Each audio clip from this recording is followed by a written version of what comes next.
Evander Holyfield versus Mike Tyson 2 on June 28, 1997, known globally as the Bite Fight. This was supposed to be a heavyweight classic in Las Vegas, but it turned into the bizarre nightmare scenario every promoter dreads. Holyfield was dominating, and by the third round, Iron Mike had completely unraveled. After a clinch, Tyson did the unthinkable. He bit Holyfield's ear twice, tearing off a piece of cartilage. Referee Mills Lane disqualified Tyson, leading to total chaos in the MGM Grand Garden Arena. The physical injury to Holyfield was severe, but the damage to Tyson was administrative and financial. He was immediately stripped of his license, and rumor has it, he faced a staggering $3 million fine. When you consider his purse for the fight was $30 million and Holyfield's was $35 million, that $3 million fine still sounds massive for essentially acting like a toddler. Tyson didn't just lose the title, he lost his mind. He paid a colossal price for what amounted to a truly spectacular act of intentional self-sabotage. Talk about paying an arm and a leg, or, well, an ear. Moving on to number 4, the 2019 light heavyweight clash between Badou Jack and Marcus Brown. This fight didn't involve an illegal strike or institutional failure. It was just a terrible collision of heads that resulted in one of the most stomach-churning images of the modern era.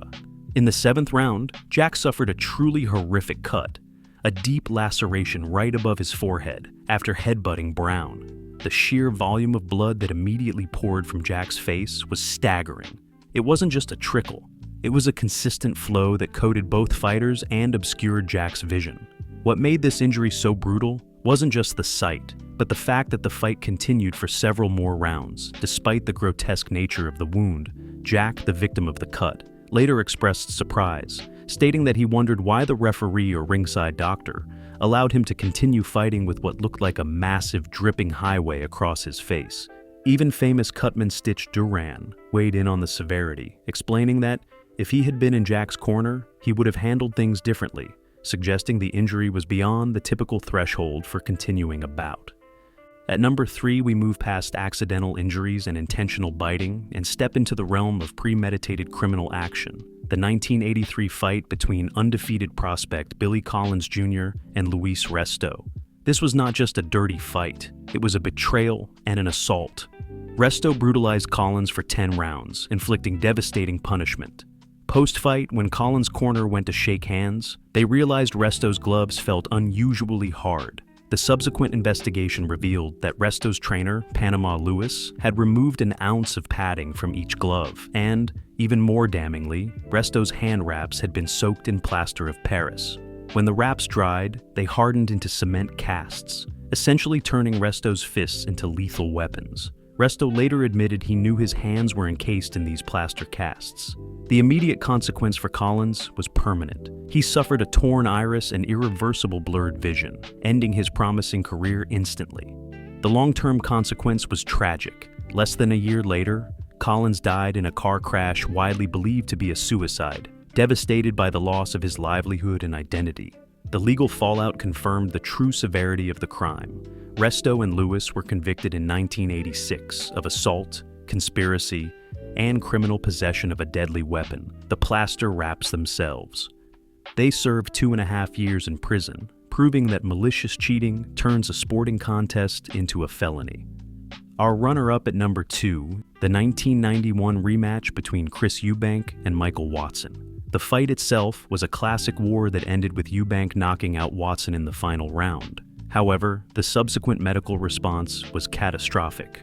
Watson suffered a severe brain injury, but doctors took a staggering 7 minutes to attend to him. He was given no oxygen and was initially rushed to a hospital that lacked a neurosurgery unit.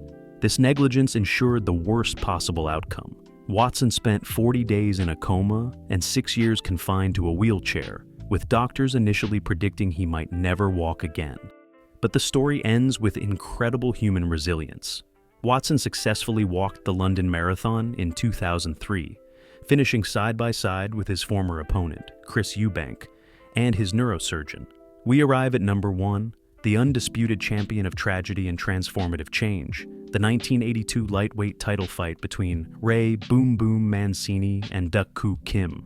The rugged bout, fought outdoors at Caesars Palace in Las Vegas, was a brutal war of attrition. In the 14th round, Mancini dropped Kim. Although Kim rose, he collapsed shortly after, suffering a fatal brain hemorrhage. He died 4 days later.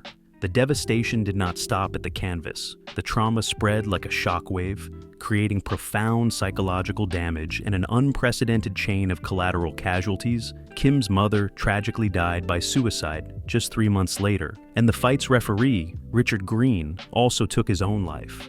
The following July, Mancini, the victor, was plunged into a deep depression, grappling with guilt and being branded a killer by the public. He has since described how profoundly his career was shattered by the fight, feeling nothing righteous about boxing anymore. However, from this darkness came the light. Kim's death spurred the most critical safety reform in modern boxing history. In direct response, the World Boxing Council, WBC, reduced all championship bouts from the historically dangerous 15 rounds down to 12. The WBA, IBF, and WBO quickly followed. This regulation change fundamentally reduced the cumulative fatigue and injury risk in elite boxing forever. These 5 stories prove that the greatest risk in the ring isn't just losing the fight, but losing everything. Boxing has always paid the price of glory and blood, and these moments force the sport to rewrite the rules to protect the fighters who risk it all.